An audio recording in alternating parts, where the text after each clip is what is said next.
Thank you, Chairperson ma'am, for affording me this opportunity to speak on the Government of National Capital Territory of Delhi Amendment Bill 2021. I stand to speak in support of the bill, and that is because it seeks to put an end to the acrimony and the unpleasantness and the uncertainty that has prevailed in the National Capital Territory for the last almost 7.5 years. This bill seeks to amend the Government of NCT Delhi Act 1991 by 4 short but very significant amendments. And these amendments are being made to Section 21, Section 24, Section 33, and Section 44 of the GNCTD Act 1991. इनके बारे में पहले विस्तार से बोला जा चुका है, लेकिन मैं फिर भी 2-3 बिंदु यहाँ रखना चाहूँगा। जो Section 21 है, it deals with the restriction on laws passed by the Legislative Assembly concerning certain matters. इसमें जो अब संशोधन लाया गया है, उससे जोड़ा गया है that this bill provides that the term government referred to in any law made by the Legislative Assembly will imply Lieutenant Governor. शायद ये इन अमेंडमेंट्स का सबसे महत्वपूर्ण हिस्सा है, क्योंकि अभी तक जो गवर्नमेंट क्या होगी, सरकार क्या होगी, उसको परिभाषित नहीं किया गया था। यहाँ पे उसमें एक क्लैरिटी दी गई है ताकि ये जो तनातनी जो चलती है मुख्यमंत्री और उसके काउंसिल ऑफ मिनिस्टर्स में और लेफ्टिनेंट गवर्नर में, उससे निजात पाई जा सके। Section 24 deals with the assent to bills passed by the Legislative Assembly. बहुत जिक्र किया गया कि लेफ्टिनेंट गवर्नर तिवारी जी ने कहा कि वो तो सिर्फ एक प्रशासक है, एडमिनिस्ट्रेटर शब्द इस्तेमाल किया गया है। मुझे पता नहीं उन्होंने किस हिसाब से इस प्रशासक शब्द को लेजिस्लेटिव असेंबली से या मुख्यमंत्री से नीचे मान लिया, क्योंकि जो व्यवस्था दी गई है आर्टिकल 239 में, जहां पे यूनियन टेरिटरीज क्रिएट किए गए, जो हमारा 7th अमेंडमेंट था 1956 का, उसमें बड़ा क्लियर कट है कि जो राष्ट्रपति है वो यूनियन टेरिटरीज का एडमिनिस्ट्रेशन और उसकी जो सरकार है वो एक एडमिनिस्ट्रेटर के माध्यम से चलाएगा। उस एडमिनिस्ट्रेटर की संज्ञा क्या होगी? वो चीफ कमिश्नर भी हो सकता है, वो लेफ्टिनेंट गवर्नर भी हो सकता है, और वो एक नियर बाय स्टेट का गवर्नर भी हो सकता है जो एडमिनिस्ट्रेटर की कैपेसिटी में काम करे, जैसे कि चंडीगढ़ के साथ है। पंजाब का गवर्नर जो है वो एडमिनिस्ट्रेटर चंडीगढ़ भी है। और जहां तक असेंट ऑफ बिल्स का सवाल है, ऑलरेडी बहुत सारी पावर्स लेफ्टिनेंट गवर्नर को उसके अंदर दी गई हैं। लेफ्टिनेंट गवर्नर असेंट चाहे कोई बिल पास हो तो उसका असेंट दे सकता है, चाहे तो असेंट विद होल्ड कर सकता है, और यदि उसे लगे कि इसको रेफर किया जाना चाहिए राष्ट्रपति को, वो भी कर सकता है। तो इस प्रकार की इसके अंदर ऐसा नहीं है कि ये बहुत नई चीजें लाई जा रही हैं। लेफ्टिनेंट गवर्नर पहले से बहुत सशक्त है इस एक्ट में और जो संविधान की जो धाराएं हैं उसके तहत। इसके अलावा जो एक और इंपॉर्टेंट अमेंडमेंट आई है वो है सेक्शन 44 में। Section 44 deals with the conduct of business. Accordingly, all executive decisions taken by the elected government should be under the LG's name. इसके अंदर जो संशोधन करके लाया गया है वो ये है कि bill empowers the lieutenant governor to specify his suggestions on certain matters.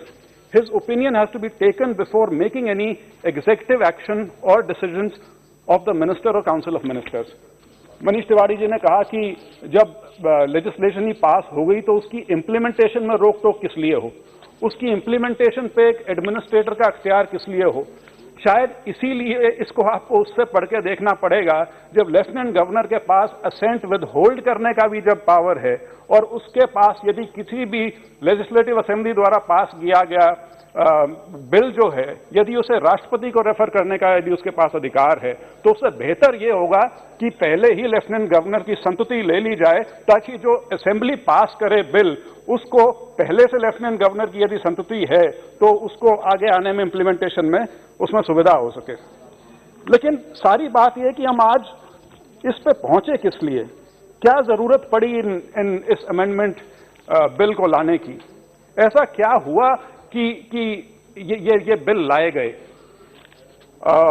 और इसके बारे में जो बहुत सी चीजें कही गई कि संविधान का अनकॉन्स्टिट्यूशनल है ये, इसमें डेमोक्रेसी का हनन हो गया, डेमोक्रेसी का कत्ल हो गया, इस प्रकार की भाषा इस्तेमाल की गई। और सुबह इंश्योरेंस बिल पे भी मनीष तिवारी जी बोल रहे थे, अभी भी बोल रहे थे, दोनों में उन्होंने एक बात जरूर कही कि राय और क्या फैसले लिए जाते हैं शायद ये इस बात पर निर्भर करता है कि सदन में कौन अब कहां बैठा है। वो मेरे ख्याल से अपना दर्द और अपनी पार्टी का दर्द ज्यादा जताने की कोशिश कर रहे थे, क्योंकि धारा 370 को उनकी सरकार पिछले 50 साल से स्नेह करके उसको it was whittling it away, it was stripping it away, लेकिन उनमें इतना आत्मबल या विल पावर नहीं थी कि उसको एक झटके में समाप्त कर सकें, जो नरेंद्र मोदी जी की सरकार ने किया। इसी प्रकार से इंश्योरेंस बिल के बारे में उन्होंने कहा, अरे ये सारी चीजें हम करना चाहते थे लेकिन उस समय तो आपने करने नहीं दी। अब उसमें भी जब आप जो खुद ही कह रहे हैं कि जहां बैठे हैं उससे बहुत प्रभाव पड़ता है कि आपका मत क्या होगा, तो आप आज उस इंश्योरेंस बिल का क्यों विरोध कर रहे थे जो आप खुद लाना चाहते थे अपने समय में, जो किसी कारण से आप नहीं ला पाए। और यही स्थिति इस एनसीटी बिल की भी है। 1951 में जो बिल लाया गया, जो अब कानून है 1951 का, उसमें भी 3 बड़ी प्रमुख चीजें प्रदेश की जो सरकार है, प्रदेश से मेरा मतलब है जो यूनियन टेरिटरी ऑफ दिल्ली की जो लेजिस्लेटिव असेंबली है, उसके परव्यू से बाहर रखा गया। वो था पब्लिक ऑर्डर, पुलिस और जमीन, लैंड। और सिर्फ यही नहीं, इस एक्ट में कुछ ऐसी चीजें ओपन एंडेड छोड़ दी गई जिसकी वजह से विवाद आज खड़ा हुआ है, जिसे ठीक करने का प्रयास आज संसद यहां पर कर रही है। सबने जिक्र किया 1991 वाला जो एक्ट है वो और उससे आगे की कहानी, लेकिन इसमें बहुत जरूरी है यह बात को समझना कि इस पूरे सिलसिले का इतिहास क्या है। मैं संक्षेप में बताना चाहूंगा कि जब से देश आजाद हुआ, दिल्ली जो है उस समय यूनियन टेरिटरीज की संज्ञा नहीं दी गई थी। उस समय वो पार्ट 8 में जो फर्स्ट शेड्यूल का जो स्टेट्स अंडर कैटेगरी सी थी उसमें दिल्ली फॉल करती थी। 1956 में 7th अमेंडमेंट के साथ इनको यूनियन टेरिटरीज का दर्जा दिया गया और 1962 में जो 14वीं अमेंडमेंट आई उसमें कुछ यूनियन टेरिटरीज को या तो लेजिस्लेटिव असेंबली दी गई या काउंसिल ऑफ मिनिस्टर्स या दोनों दिए गए। लेकिन ध्यान रखने की बात यह है कि दिल्ली को उस समय भी यह दर्जा नहीं दिया गया। दिल्ली को करीब 40 साल बाद यह दर्जा मिला जो 1991 का जो एक्ट आया था, उसके अंदर लेजिस्लेटिव असेंबली और काउंसिल ऑफ मिनिस्टर्स का उसमें प्रावधान किया गया, क्योंकि शायद दिल्ली बहुत एक्सपैंड कर गई थी, बहुत ज्यादा लोग यहां पे आके बस गए थे, शायद इस चीज को महसूस किया गया कि यहां पे एक लेजिस्लेटिव असेंबली होनी चाहिए। लेकिन जो मुख्य बात है वो ये है कि दिल्ली शुरू से और आज तक एक विशुद्ध यूनियन टेरिटरी के रूप में एग्जिस्ट करती है और ये जो यूनियन टेरिटरी दिल्ली की है ये और यूनियन टेरिटरीज की तरह नहीं है। ये किसी 2 प्रदेशों में विवाद की वजह से किसी जगह की यूनियन टेरिटरी बनी हुई नहीं है। ये चंडीगढ़ की तरह नहीं है। ये किसी स्ट्रेटेजिक इंपॉर्टेंस की वजह से यूनियन टेरिटरी नहीं है जैसे अंडमान निकोबार आइलैंड्स है। ये किसी कॉलोनियल लेगेसी की वजह से यूनियन टेरिटरी नहीं है, जो किसी जमाने में गोवा भी होता था, दमन, दीव, पुडुचेरी, जो कॉलोनियल लेगेसी के तहत यूनियन टेरिटरीज बनी थी। दिल्ली यूनियन टेरिटरी इसलिए रखी गई थी क्योंकि ये हमारे देश की राजधानी है। यहां पे संसद है, यहां पे भारत सरकार है, उसके सारी मिनिस्ट्रीज हैं, सारे दुनिया के देशों की यहां पर एम्बेसीज हैं और यहां पर पूरे देश का इसके ऊपर अधिकार है। हालांकि हमारा संविधान के हिसाब से अधिकार तो देश के हर हिस्से पे है, लेकिन दिल्ली सबकी है। तो दिल्ली को चलाने की जो मुख्य जिम्मेदारी है वो भी केंद्र सरकार की सर्वप्रथम है। उसके बाद उससे बाकी सारी चीजें फ्लो करती हैं और इसीलिए संविधान में प्रावधान किया गया था कि राष्ट्रपति इसकी गवर्नेंस के लिए एक एडमिनिस्ट्रेटर नियुक्त करेंगे, जैसा मैंने शुरू में कहा, जिसकी मुख्य रिस्पॉन्सिबिलिटी यहां की सरकार और प्रशासन प्रदान करना होगा। लेकिन यह सारा सिलसिला बिगड़ा दिसंबर 2013 के बाद से। एक ऐसा व्यक्ति जो खुद कहता है कि मैं अनार्किस्ट हूं, एक ऐसा व्यक्ति जो इस देश के प्रधानमंत्री के लिए अनपार्लियामेंट्री वगैरह तो बहुत सभ्य शब्द हैं, इतनी अभद्र भाषा का प्रयोग किया गया जो कि गाली देने से कम नहीं थी। एक ऐसा व्यक्ति जो मुख्यमंत्री होते हुए भूख हड़ताल पे बैठ सकता है केंद्र सरकार के खिलाफ, एक ऐसा व्यक्ति जो पूरी काउंसिल ऑफ मिनिस्टर्स के साथ लेफ्टिनेंट गवर्नर के आवास पर धरना दे सकता है कई दिन तक, एक रोते हुए बच्चे की तरह कि मुझे झुंझुना दो, नहीं तो मैं तब तक मैं यहां पर रोता रहूंगा और अपने पांव पीटता रहूंगा।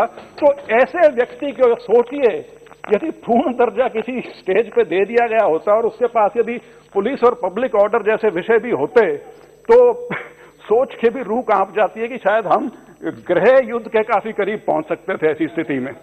लेकिन यहां पे मैं जो कानून के हमारे जो संविधान के निर्माता हैं और उसके बाद जितनी भी सरकारें आई, मैं उन सब के विवेक को बधाई देना चाहता हूं कि वो ये चीज शुरू से समझे बैठे थे कि दिल्ली जहां पे seat of government of India है वहां पे किसी प्रकार का द्वंद्व संभव ना हो, इसके लिए दिल्ली का यूनियन टेरिटरी रहना जिसका सीधा सीधा कंट्रोल केंद्र सरकार के पास हो, भारत सरकार के पास हो, वो बहुत ही आवश्यक है और इस बात की गारंटी है ना। मैं थोड़े समय में खत्म करूंगा।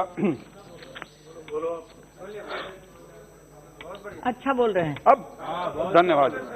अब दिल्ली में सरकार की शक्तियां क्या हो, सरकार किसे कहें, एलजी और लेजिस्लेटिव असेंबली में क्या संबंध हो, एलजी और मिनिस्टर्स और काउंसिल ऑफ मिनिस्टर्स में क्या शक्तियों और कर्तव्यों का बंटवारा हो, और इस प्रकार से जुड़े अन्य सवाल जो हैं, जैसा जिक्र किया गया, माननीय उच्चतम न्यायालय ने उसके ऊपर 2018 में भी और 2019 में भी 2 जजमेंट्स दी, एक कॉन्स्टिट्यूशन बेंच की, एक डिवीजन बेंच की। और ये जो अमेंडमेंट बिल जो अब लाया गया है, मेरा ये मानना है कि वो जो सुप्रीम कोर्ट के जो जजमेंट्स थे उसको अमली जामा पहनाने का काम इन अमेंडमेंट्स के द्वारा किया जा रहा है। जैसे शुरू में कहा, सरकार को परिभाषित किया गया है ताकि ये जो आपस में जो तकरार रहती है वो सदा के लिए खत्म की जा सके। इसके साथ साथ जो एक प्रशासन में और सरकार में अस्पष्टता और अनिश्चितता रहती है उसको दूर करने का ये एक पूरक प्रयास है। मैं यहां पर जिक्र हुआ, मीनाक्षी लेखी जी ने भी जिक्र किया कि पानी किसी का आता है, सीवरेज किसी का है, बिजली के पोल कोई लगाता है, पोल के ऊपर मीटर कोई और लगाता है। इस प्रकार से प्रशासन में यहां बहुत सी विसंगतियां हैं। मैं भी 35 साल से 1985 से मैं भी दिल्ली में रह रहा हूं। मैं इतना इसकी जड़ में तो नहीं गया था, लेकिन कोरोना के टाइम में मुझे पहली बार पता लगा कि यहां केंद्र सरकार के भी अस्पताल हैं, यहां राज्य सरकार के भी अस्पताल हैं और यहां पे म्युनिसिपल कॉर्पोरेशन के भी अस्पताल है। मुझे आज तक ये नहीं पता कौन सा किसका है, लेकिन इस प्रकार की व्यवस्था है। इसी प्रकार से जमीन जो है, जमीन एनडीएमसी के पास भी है, उसमें एमसीडी का भी है, उसमें दिल्ली डेवलपमेंट अथॉरिटी का भी है, उसमें मिनिस्ट्री ऑफ अर्बन डेवलपमेंट का भी है और कंटोनमेंट बोर्ड भी है जो मिनिस्ट्री ऑफ डिफेंस के पास है। तो इस तरह की एक जहां व्यवस्था हो वहां पे एक चेन ऑफ कमांड कम से कम बड़ा स्पष्ट और क्लियर कट होना चाहिए। और ये हम क्यों भूल जाते हैं कि जब 1993 में पहली सरकार यहां गठित हुई, बीजेपी की सरकार बनी थी, उस समय करीब 3 साल तक नरसिम्हा राव जी प्रधानमंत्री थे इस देश के, कांग्रेस पार्टी के। उसके बाद 15 साल शीला दीक्षित जी की सरकार रही, उसमें 6 साल अटल बिहारी वाजपेयी जी की सरकार थी केंद्र में। तो ऐसी स्थिति जब थी उस समय कुछ नोक झोंक तो हुई थी, लेकिन कभी भी संवैधानिक व्यवस्था टूट जाए, कॉन्स्टिट्यूशनल ब्रेकडाउन हो जाए, ऐसी स्थिति कभी नहीं आई थी। तो वो स्थिति दोबारा उत्पन्न ना हो जो पिछले 7.5 साल में हुई है, उसी की वजह से ये अमेंडमेंट हैं जो ये लाई गई हैं। मैं इसी के साथ उम्मीद करता हूं कि इन संशोधनों के बाद एक ज्यादा कारगर और जवाबदेह प्रशासन दिल्ली वासियों को प्रदान किया जा सकेगा और दिल्ली को दुनिया के उच्चतम दर्जे के महानगरों में स्थान मिल पाएगा। इसीलिए मैं सदन से अनुरोध करता हूं कि इस संशोधन बिल को पूरे बहुमत के साथ आप पारित करें और दिल्ली को एक बेहतर शहर और जो हमारा ये गौरव है राष्ट्रीय राजधानी होने के नाते उसे और ऊपर ले जाएं। आपका बहुत बहुत धन्यवाद। जय हिंद। माननीय सांसद हसनैन मसूदी जी।